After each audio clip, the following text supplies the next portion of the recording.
where the switches for the shower, that box is going to the three in the bedroom. I'd have to look up. And then three game I think it's the bedroom, but goes from there over to the two game, and we put it in the other side of the bedroom. Well, no, this is the straight local housing tax credit housing. That's Apparently true, they and that's changed just some of switch their links, so requirements to apply for electric for locations, so. from the two game. I don't know what all they that changed. controls Apparently they made some the shower light changes. and the shower. If you're interested, all four Bring them density. to us. Okay, so it's I coming would invite to you. to the Pop in on that as well, so. two game box by the door to the bedroom. And the power's coming from that door. Yeah, and they're supposed to. So you got, They were supposed to. you're good, and you're good. You're good, I checked more on that. So the only, You're overthinking. so the only thing I have to do is on a home run. We were watching that because there's a couple of sites that. Yeah, three game box, by the other, the bath, yeah. They're not using That's PE. what they say they are. Changes. Hit them with two over, yes, we're all done. Okay, That's all you gotta do. I was melting butter, the smoke coming out. I know, I can see you're really going hard. Cause I'm following the line, and then I said, it's not gonna be immediate. I felt like Cody once. Then I'm good. You're good. All we had to do upstairs was get those two home runs in there. Did he frame the notes yet? He's coming. The idea was to try to, trying to figure out what to struggling to find how to talk about it. Do it. Even the show, he's got interest in some people. He's got the hands enough to use fire. You had to build that extra wall. Oh, right behind. Yeah. So, when I threw out there, I mean, everybody is So I think, interested in it. you may want to have Amy involved. He'll sell first time home buyers, because it says homes, subsidized rate for first time home buyer. We'll carry a second home mortgage to cover the. But I experience this, instead of trying to carry that forward to the next buyer, second mortgage, which the mortgage guy said, get real complicated. She's a nurse, said, let's make it forgivable. I'm just like, I wanna know, I'm just gonna stay out of it. Whatever. Forgivable loan, when they pay, when it's paid off, they can turn that over to supplement their full buyer systems program. So that immediately stays.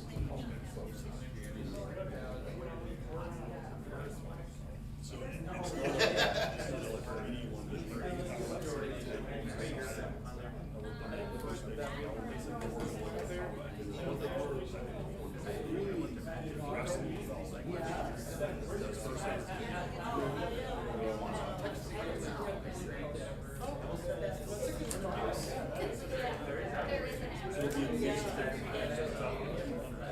Probably do a lot better.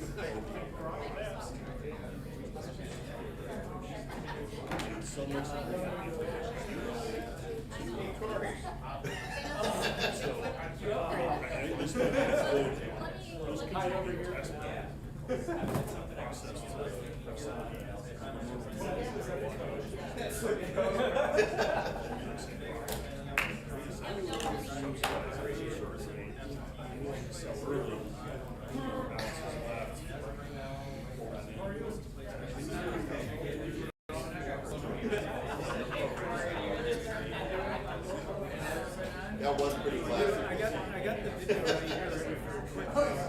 He's got that taste, yeah, he showed, there it is.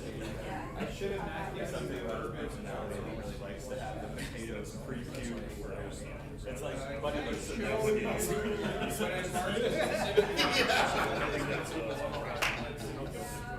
I think he cooks a lot. It's a big piece, it's like.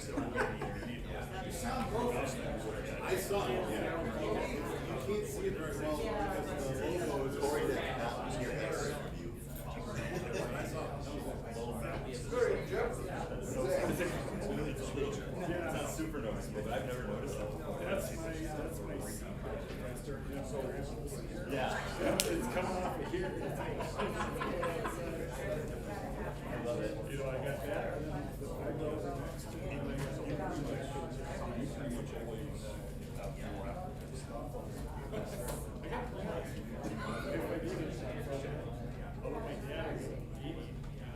Still have. Well, unless you're. Yeah, I got one of those. 81 is small.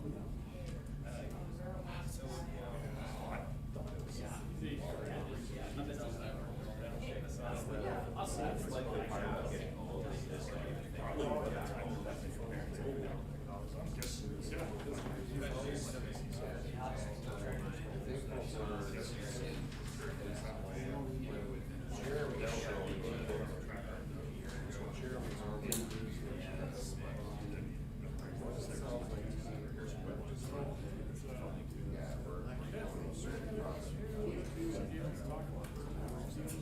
always talking about birds. Yeah.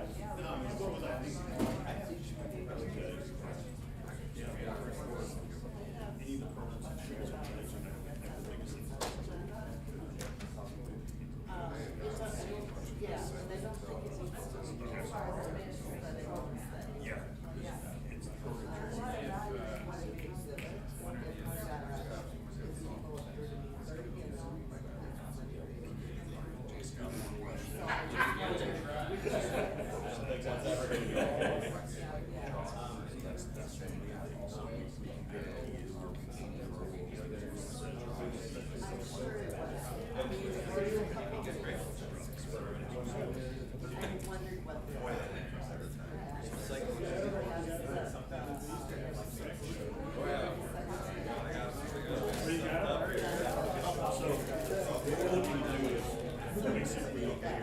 I think I know you have a silver cat.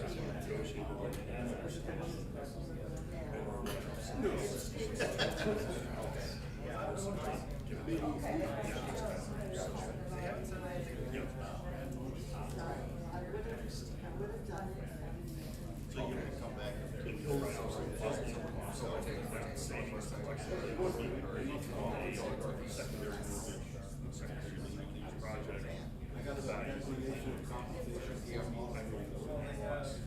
I asked him to my yard Thursday night. Well, I was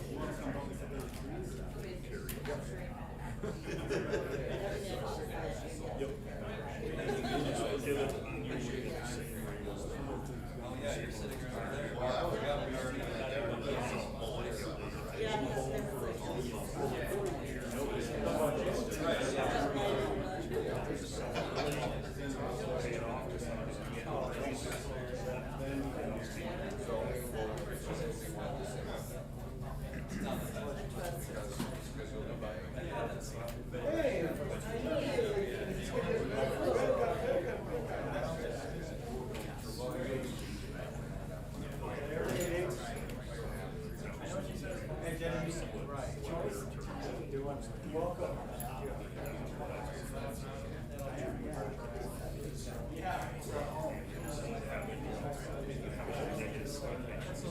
Clara.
But they will start sending you because they think they will be sending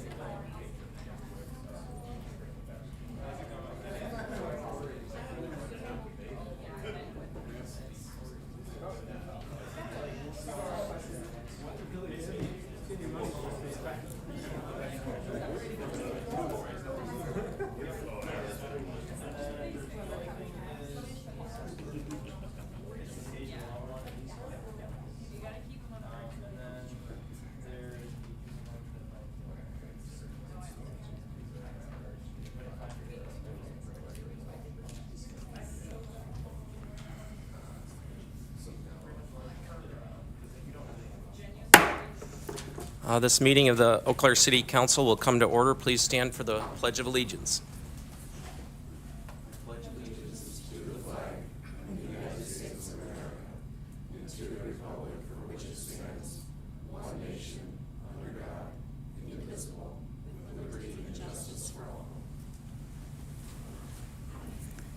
City Clerk, please call the roll. Councilmember Brewster. Present. Gregor. Here. Johnson. Here. Imboga. Present. Miller. Otto. Worth. Here. Reed. Here. Schoen. Here. Serrano. Here. Worthman. Here.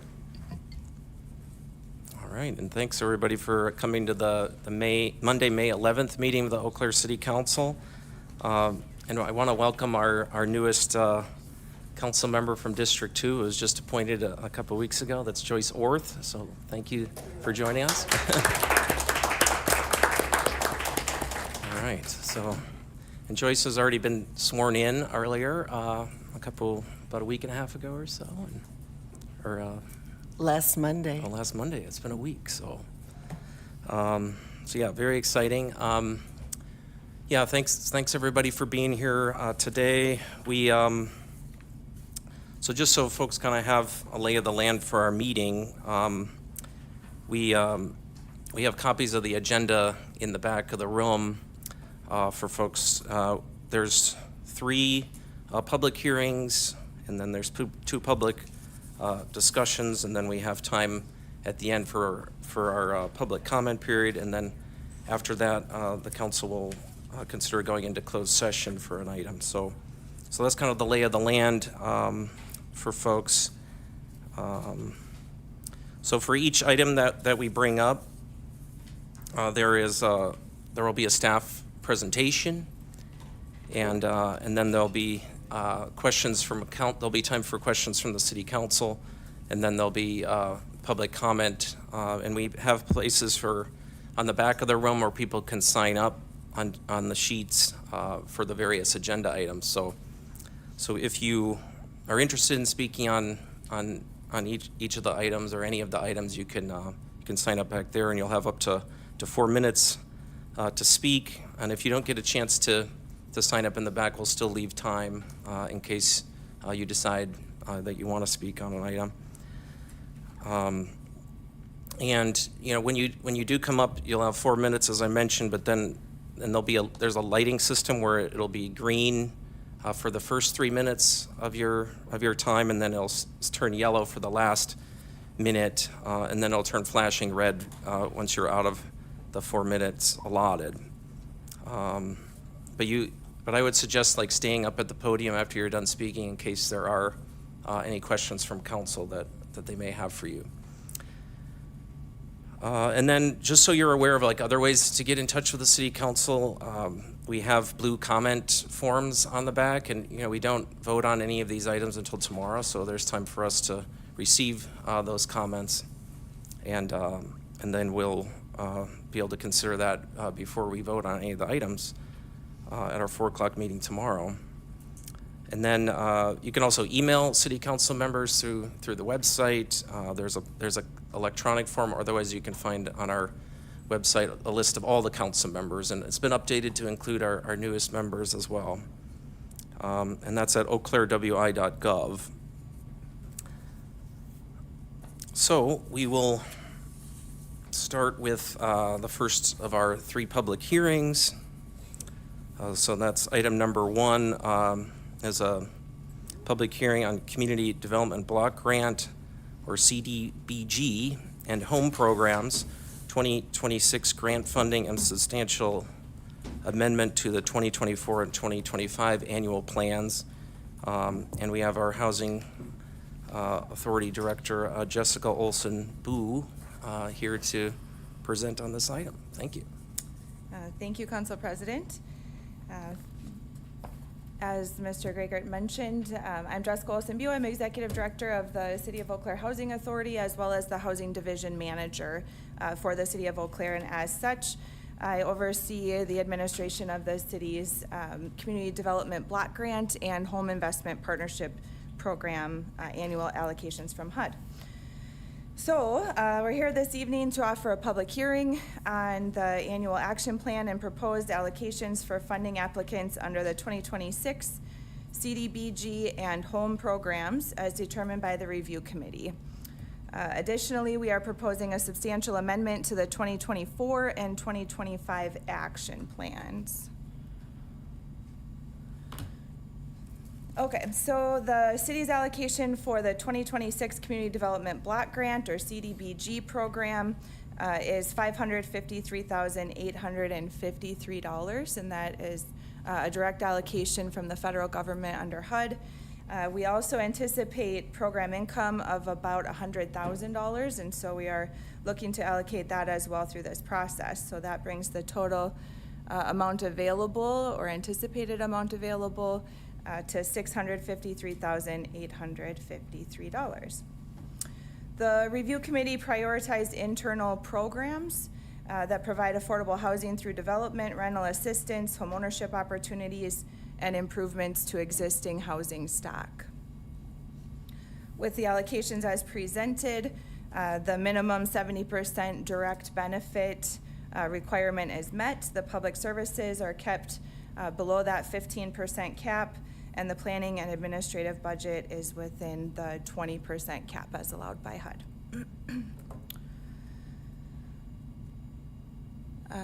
So the next slide shows an overview of the committee's recommendations for the Home Investment Partnerships Program, which again is an annual allocation that the city receives from the federal government, specifically the Department of Housing and Urban Development.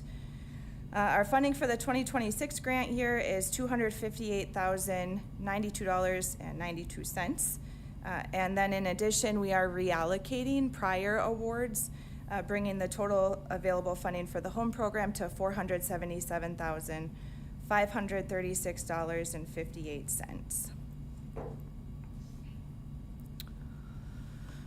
Okay, I also included some information on the proposed change in activities for the 2024 annual action plan as well.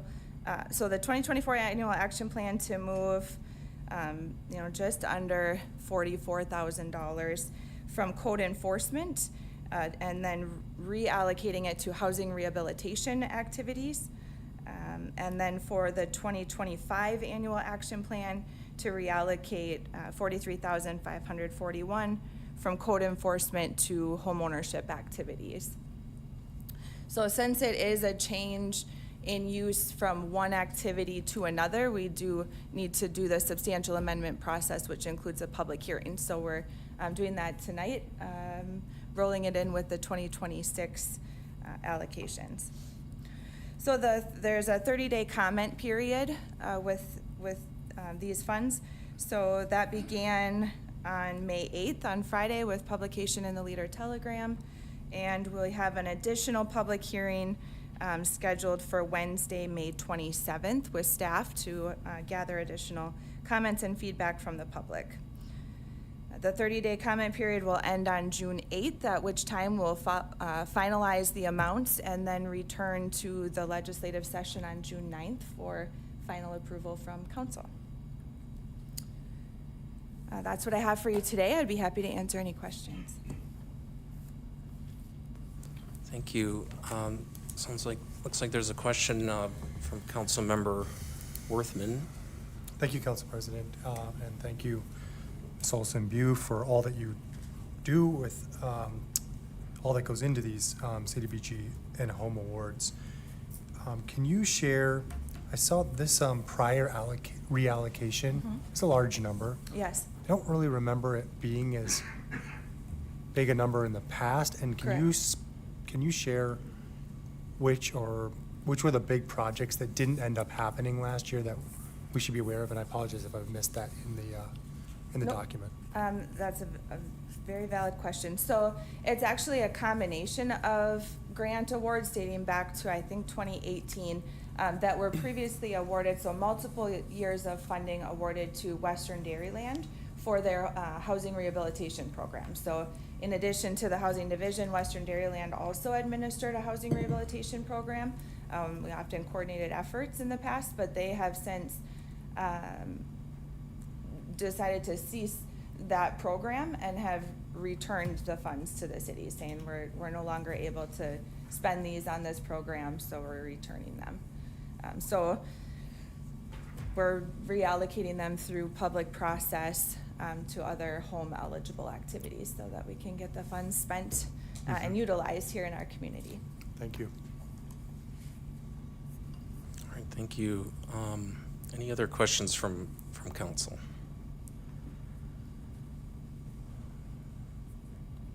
All right, thank you. So we won't actually vote on that until June 9th, it sounds like, so, but we do have a public hearing on this item, so. Yeah, thank you, Mr. Lee. Okay, so, yeah, thank you. So we do have one person who has signed up on agenda item 1, and that is Marty Green. I will wait for another item. Okay, thank you so much, Mr. Green. Would anyone else like to speak on this first agenda item for public hearing? Okay, so I think we can move on to item number 2 on the agenda, a public hearing on an ordinance to rezone property from UR and URP to UC located at 936 Menominee Street. And then, yeah, it says Z176326. And we have Director White to present on this item. Thank you, Council President Greger and council members. The rezoning before you is for project. And what's that? Is it? No. There's no outside. Okay. Unfortunately, apparently the slides did not get incorporated, so I will try to wing this without the slide presentation. So this is a 3-parcel project along Menominee Street. This is the block directly north of Hobbs Ice Arena. It is fronting Water Street on one side, Menominee Street on the other. The project owner is looking to develop that from multifamily housing, or excuse me, mixed-use development. So we're looking at ground floor commercial and residential above on the secondary floor. The zoning change would allow them to incorporate that. The current zoning is, as we'd indicated, let me go back through my notes, is currently urban residential and urban residential with a planned development. So 2 of the 3 parcels that are identified by that address are in a planned development. The change would be urban commercial, which will allow for the mixed use with the ground floor commercial. It is consistent with other developments and other zoning within the area. There was the notice went out to the 300-foot radius around as required by the ordinance for notifications. Staff has not received any input from the neighborhood or any folks within the radius regards to this project. We are looking at 0.92 total acres in size. They are vacant. At one point in time, these were residential units, rentals that were scraped a number of years ago, and the lots were cleared in preparation for other development. This site has been looked at for development for a few different times for projects, but this is the one that is looking to move forward. The Plan Commission reviewed it and felt that it is in line with the comprehensive plan, and it is compatible with the surrounding uses. The northern half of that block is already zoned UC. It has commercial space within there, so this becomes consistent with what else is being zoned within those areas.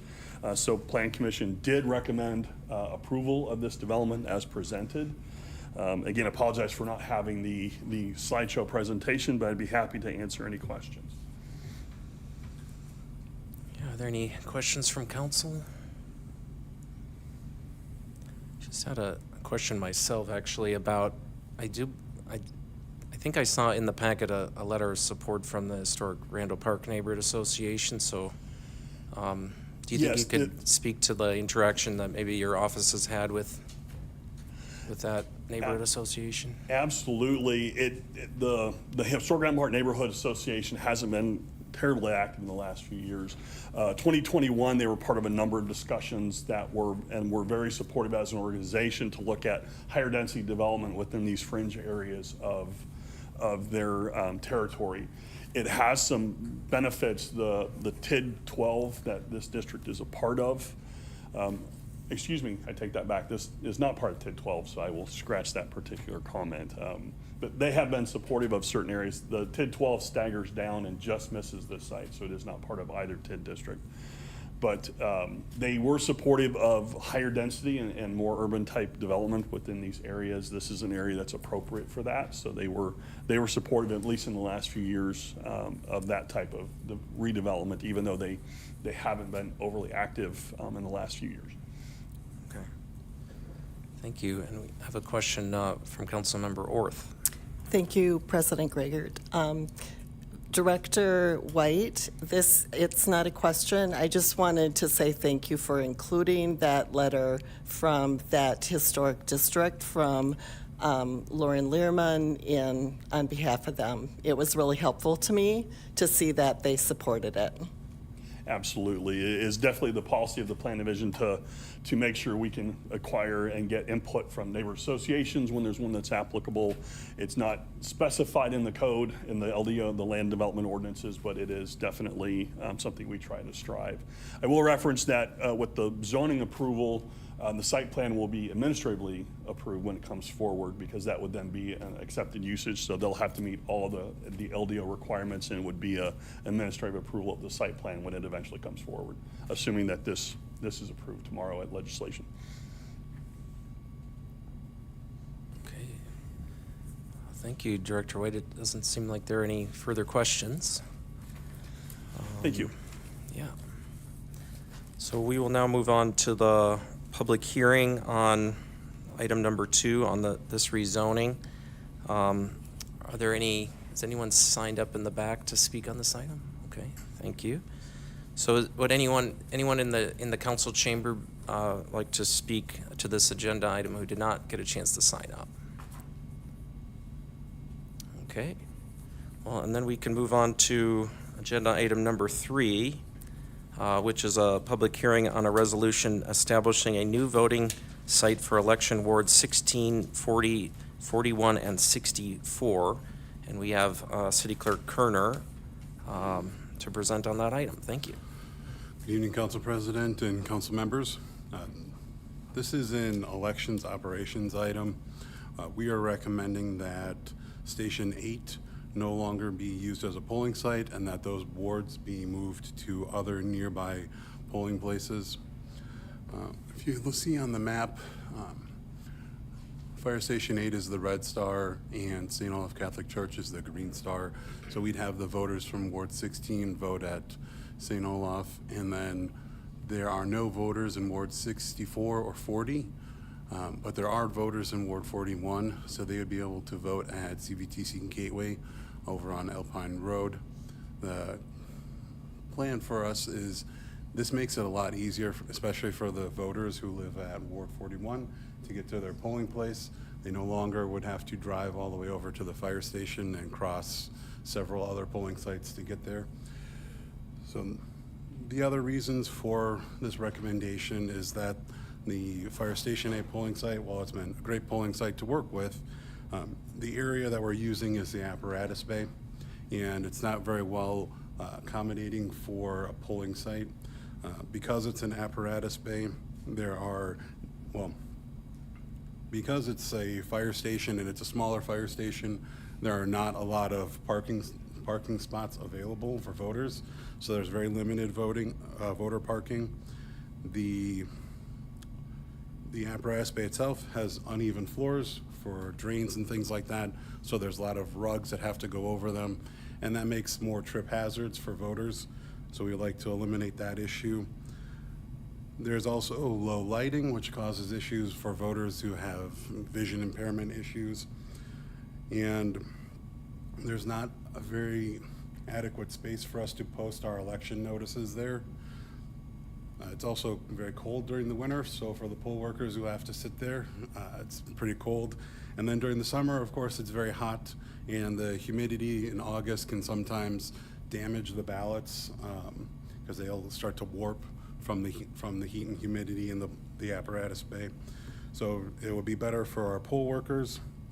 Another issue we have is that since it is a fire station, we have to disrupt the fire station's activities while we're using the apparatus bay, and our poll workers have to get there extra early in order to be able to set up a polling site because they're not able to do it the day before like they can at most of our other polling places. So this change would allow the poll workers to have a better place to work and be a better, more accommodating area for the voters themselves. And then St. Olaf Catholic Church and CVTC Gateway both have large spaces to accommodate new voters. For Ward 16 voters, it's about a 2-minute change in drive time. And for the voters who are over in Ward 41, they would save like 10 minutes or so from driving. So that would be better for them as well. And our plan is, if this were approved, that we would send postcards to all of the registered voters at the wards that would be affected. There's about 1,300 people that would be affected by this. So we'll send all of them postcards notifying them of the change, and then we would post it on our website and to the news as well. And then, of course, have signs at Fire Station 8 so voters know where to go to vote. So that's all I have. Any questions? Yeah, thank you. We will go on to Vice President Schoen with a question. Thank you, Council President Gregert. I'm really interested to know how this kind of change comes about. I know it sounds like there's a number of reasons why the polling station at Fire Station 8 was not suitable as a polling location, but I'm just curious to hear, when you reached out to these other proposed new sites, what that conversation was like and if they were receptive, and just looking for more context there. Well, CVTC and St. Olaf are already polling sites, so it doesn't really change any of the operations there. There's already wards 8, 12, and 13 at St. Olaf, so they have a number of voters who already use it. Our process has been, we've been looking for a replacement for the fire station for a number of years, and there's not a lot of spaces that we can use up in the Ward 16 area or over in Ward 64 or 40. So the idea, we switched from trying to find a new place to what place could we send these new wards to, and those ones were readily available and had extra space for voters. Thank you. All right. Seems like we're through all the questions from council. Thank you. Yeah, thank you. So we can move on to the public hearing on this item. Did anyone sign up in the back? Okay. Thank you. Is anyone in the audience interested in speaking on agenda item number 3 about the new voting location? Okay. Then we will move on to agenda item number 4, which is under our public discussion section. And this is about speed limits. Public discussion on an ordinance amending Table 1 entitled Speed Limits of the Code of Ordinances of the City of Eau Claire to change the speed limit on Locust Lane from 30 miles per hour to 25 miles per hour. And we have Deputy City Engineer Al Rinka. Thank you. Yep. Good evening, council. This location here is up on the northeast part of the city, north of the North Crossing, east of Business 53. So we received some concerns and requests to look at the speed limit past this school. It just felt fast to some people, felt unsafe with the kids crossing during school hours. So I looked into the area. This is a collector street. It does have a residential neighborhood feel to it, like you would feel on a local street type neighborhood. Did a little more research on looking at the DOT engineering manual. It does recommend to have no more than a 10 mile per hour difference from the posted speed limit. So the speed limit out there now is 30. The school zone speed limit is 15, so that's a 15 mile difference. So it's not a requirement of the WISTOP manual, it is a recommendation, because the more you make that difference of the posted speed to the school speed, it's, you know, runs higher risk of people violating that. And then this, there's also a recommendation in our safe routes to school to look at all the school zones within the city and to see if they can all be reduced down to 25 miles per hour. So we would take each school zone on a case-by-case basis based on what category the street is in front of that school. So upon looking at this Locust Lane School, we do find that this would be a good candidate to lower the speed limit down to 25 miles per hour to fit within the guidelines of the DOT engineering manual.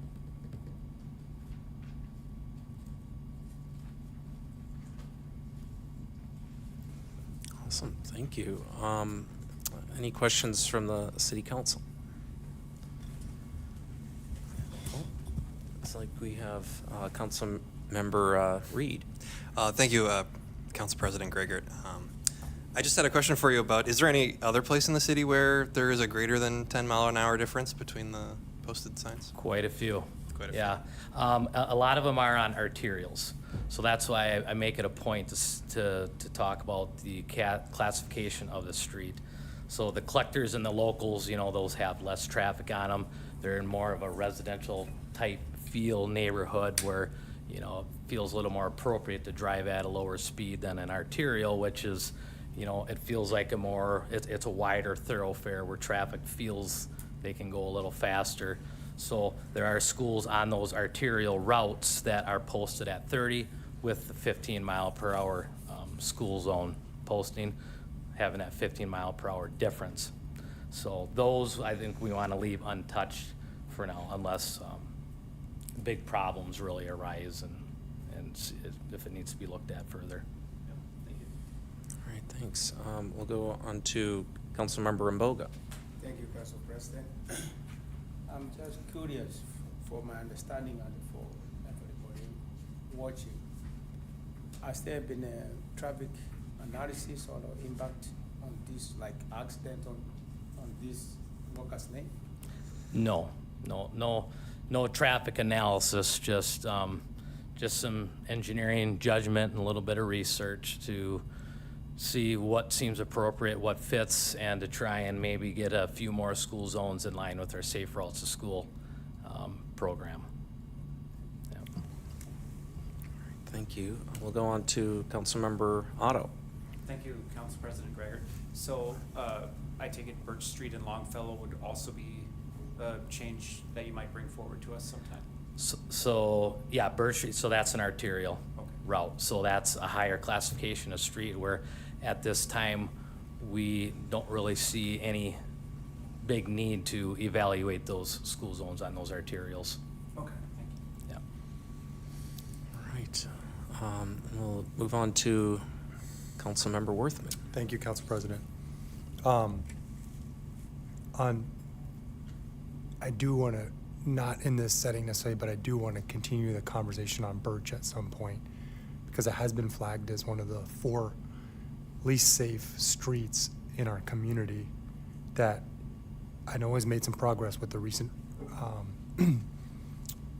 resurfacing and pedestrian work that was done there, but it's a conversation that I think is worth continuing. But either way, I'm appreciative of this, having driven this before and walked it, seeing this come forward. Were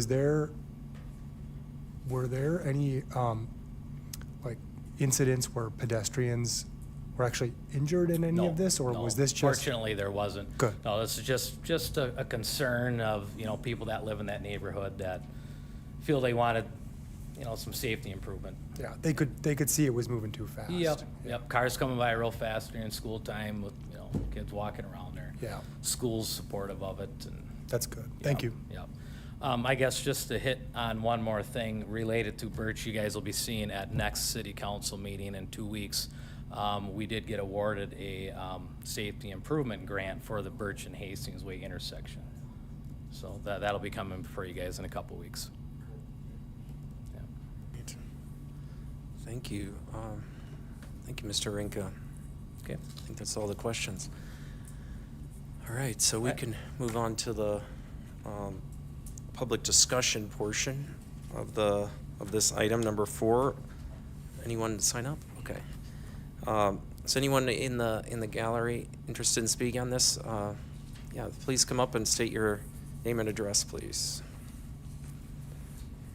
Greg Helgeson, 3642 South Mission Drive, Eau Claire.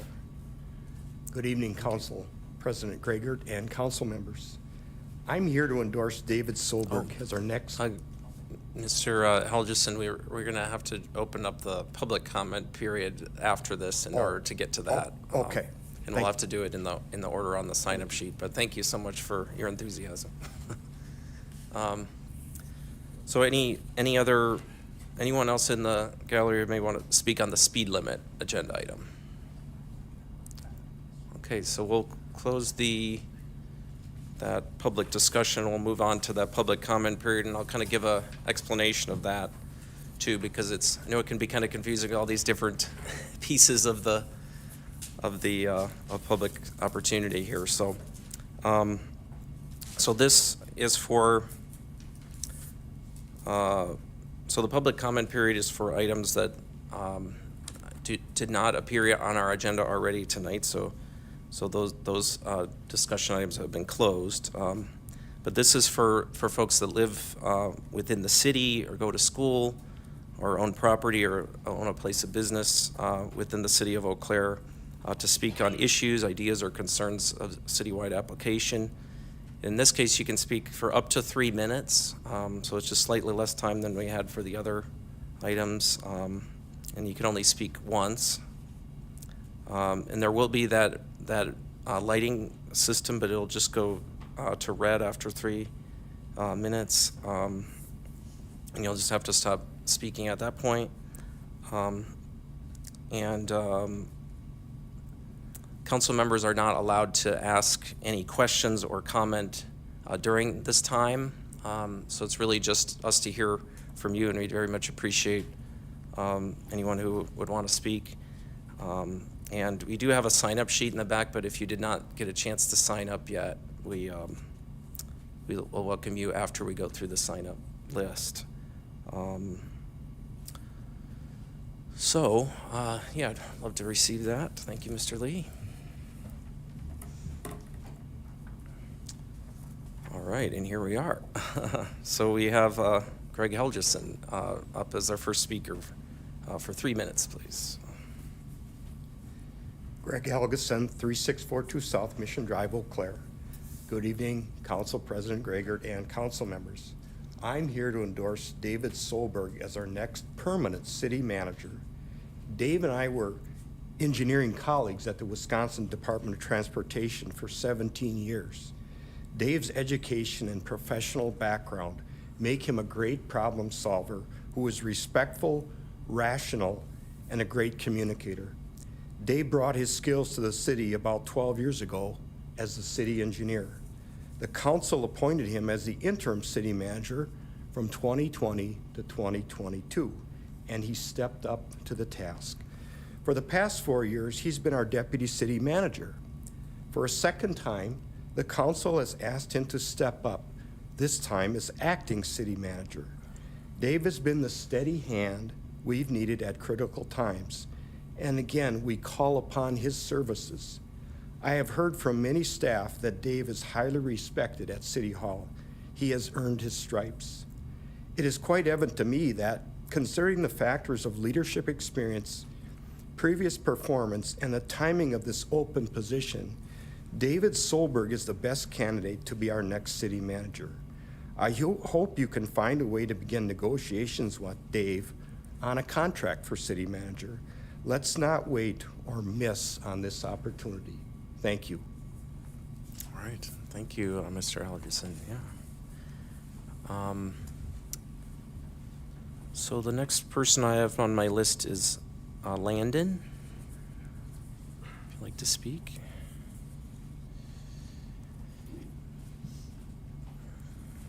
Welcome. Ready? Yeah. My name is Len Prokopinski, 3202 106th Street, Chippewa Falls, 54729. And I'm the Eau Claire campus organizer with the WISCO project. Today we're going to be talking about getting an in-person early vote place on the Eau Claire campus.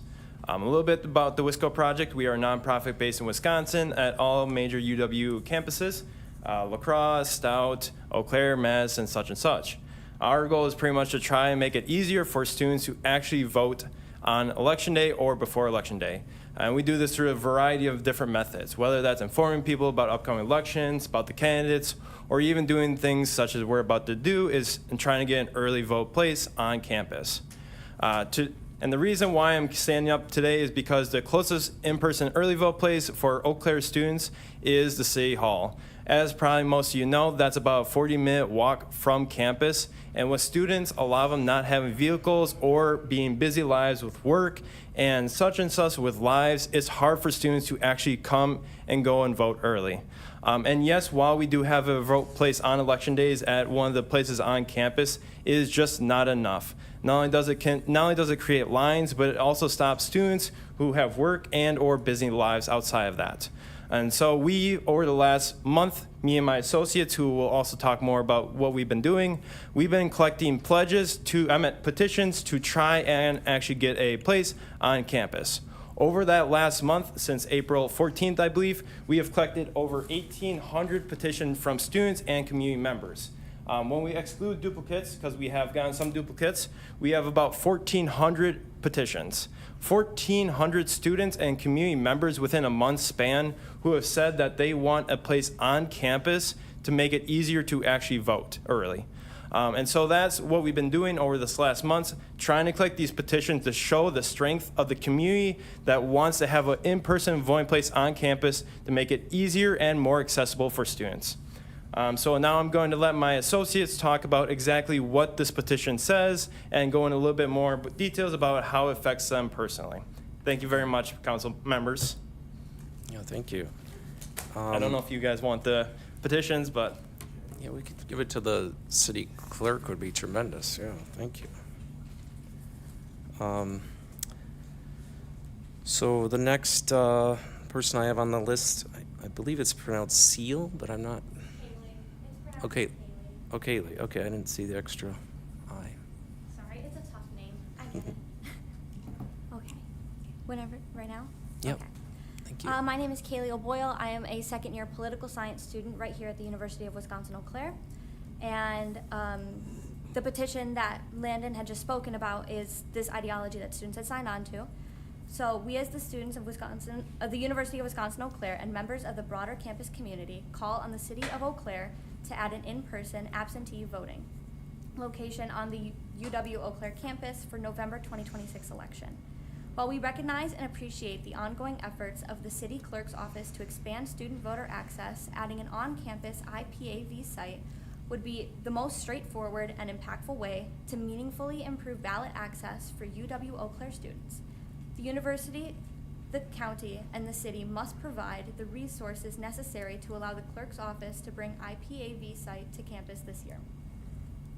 Eau Claire is among the largest municipalities in Wisconsin to offer only one in-person absentee voting location, and UW Eau Claire is among the largest UW campuses without an on-campus IPAV site.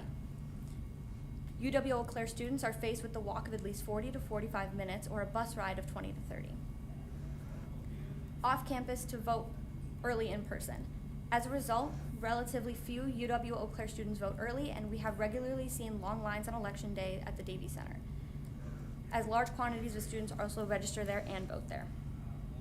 An on-campus IPAV site, more than any other potential location, will help reduce election day lines due to the high volume of students that need to update their voter registration or newly register. Furthermore, it would help simplify voting and improve access for students who don't live on on-campus housing. Having an on-campus voting option makes voting far more accessible for students and has been demonstrated to improve turnout. In a natural case study of comparable UW Eau Claire returning student apartments that voted on and off campus in November of 2024, election day turnout was 11.82% higher in buildings that voted on campus. At a time when engaging students in the political process is absolutely essential, we need our school, our city, and our county to do their part in making voting more accessible to our students. Lifelong voting habits are formed young, and accordingly, our broader campus community has the responsibility to foster a culture of engagement. With this in mind, we reaffirm our call to the City of Eau Claire to add an on-campus IPAV site for November 2026 election, and for Eau Claire County and UW Eau Claire to provide the necessary resources to realize this objective. Thank you guys for your time. Thank you. The next name I have is Ronan. Hello, Council. Yeah, welcome. My name is Ronan Davis. I am a political science student, third year at Eau Claire. And I am also here to talk about an early voting location on campus. I want to bring up two major points, and that's the Brennan Society for Justice, Brennan Center for Justice has said that the lifeline and the core values of a democracy are a voting system that is free, fair, and also accessible for all eligible citizens within it. And as the National Center for Educational Statistics has cited, I believe roughly 40% of full-time students have a job, and 71% of part-time students have a job. So I want to ask all of you to put yourself in the shoes of a student and ask, if I'm one of the 40 to 70%, do I have that accessibility, that freedom to vote? If I also have to work a job, maybe even two, to maintain the economic stability to pay for my college education and to feed myself and clothe myself, is it accessible if you are part of that statistic? And I implore all of you to put yourself in the shoes of students and think about it. Thank you.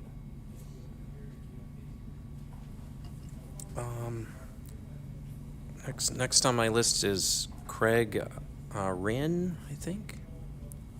Yeah, welcome. Thanks for joining us. President, student council, city council. I've been here a couple of times looking to get a permit or whatever it's called to park my semi in my residence, on my residence, off of a truck route. I don't have a whole lot more to add to anything that I've already said, other than I made a deal with the city's attorney's office to not park in my driveway. I've been parking on the side street, Malden Avenue, between FedEx and whatever that bar is on the corner there.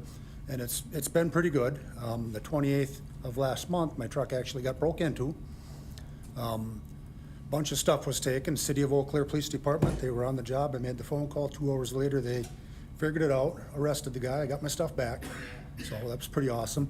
I know you already voted on this once, but the parameters I didn't quite meet, so those I'm hoping I can get changed. I think I'm gonna have to go back to Plan Commission next week. And I don't think that's gonna be a problem. They wholeheartedly voted on it last time without even knowing these particular parameters, so I think that's gonna go good. So all I'm asking for is you guys figure out what you can figure out. I mean, I don't think I'm asking for a whole lot. I realize it's a lot of work. I don't know if the law has to be changed, I would assume. I've been parking here 11 years, and I haven't been broken into 11 years, nothing, and now I'm trying to do the right thing. I mean, I get the law, so I'm abiding by the laws, or trying to, so just would appreciate any help you guys can give, and thank you. Yeah, thanks for joining us. Next on my list is Kate Felton.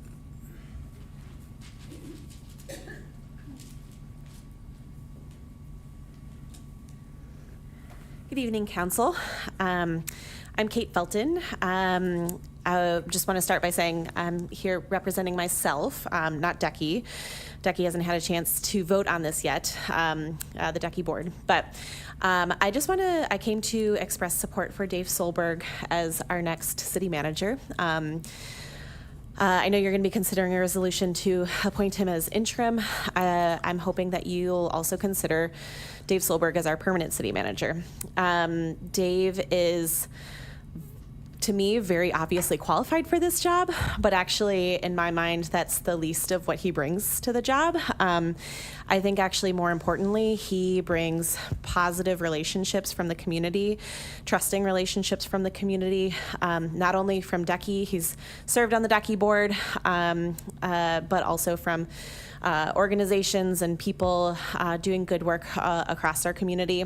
In my role with DECI, I've had the chance to get to know a lot more city staff than actually I did on city council. And so I know in that position that Dave has the trust of a lot of staff as well. And you know, in a time in our city's history, I think now in particular, our city, what our city really needs is stability. I know that you'll be considering whether to do an external search, and as a city council member, I supported an external search as well. I think in this moment, you know, you never know what you're going to get with an external search, and you never know who's out there. But I actually think in this moment, Dave is the only person in the universe that can provide what our city really needs, which is stability in those pre-existing relationships. So, I ask you to consider Dave for a permanent job, and I appreciate him for being willing. So. Since I have 56 seconds, I also wanted to second and support the young folks who are here supporting a early voting location on campus. This is actually something that I worked on when I was on city council, probably back in like 2017, 2018, and it never quite came together, but maybe now this is it. And so I want to voice my support for that, and thanks to the folks for coming today. Thank you. All right, thank you. So that's the list that I have, but I know that there may be others in the gallery, so feel free to come up, Mr. Marty Green, I believe, yeah? Thank you, Councilman President. My name is Marty Green, 2860 Mercury, former general manager of Waxen Way Radio, and a 50-year resident of this city. Eau Claire is a wonderful city, and I've lived here for those 50 of my 83 years.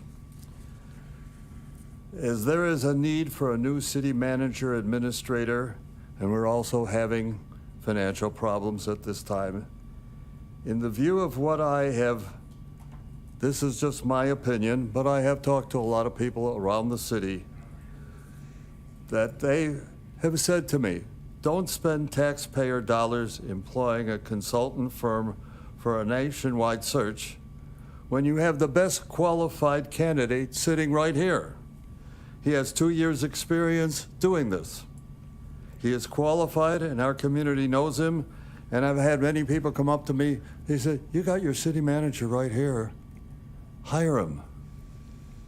He had the job for 2 years after Dale Peters retired. I urge the council to do the right thing, hire Dave Solberg immediately, save the money that the search would cost. And this is not a political matter, it's a civic matter, and I thank you. All right, thank you. Anyone else who would like to speak during our public comment period? Would anyone else like to speak who hasn't had a chance yet? Okay, well, I want to close that public comment period. Thank you all for being here, and we do just want to read something from our agenda for our next item here, and that's regarding the closed session. Upon a motion duly made and carried, the City Council may go into closed session to review and discuss candidates for appointment to the position of interim city manager, which is permitted in closed session pursuant to S 19.851C of the Wisconsin statutes. The purpose is to discuss qualifications and receive direction from the City Council regarding candidates to temporarily appoint to the position of interim city manager. So I would ask if there is a motion. Second. Okay, it seems like that was a motion by Councilmember Worthman, seconded by Councilmember Brewster, to go into closed session. City Clerk, please call the roll. Councilmember Brewster. Aye. Gregor. Aye. Johnson. Aye. Boga. Aye. Miller. Aye. Orth. Aye. Otto. Aye. Reed. Aye. Schoen. Aye. Serrano. Aye. Worthman. Okay, and that passes unanimously. So we will probably take a 5-6 minute break here for folks to clear the room, and if there's, anyone needs to use the bathroom, et cetera. So thank you all.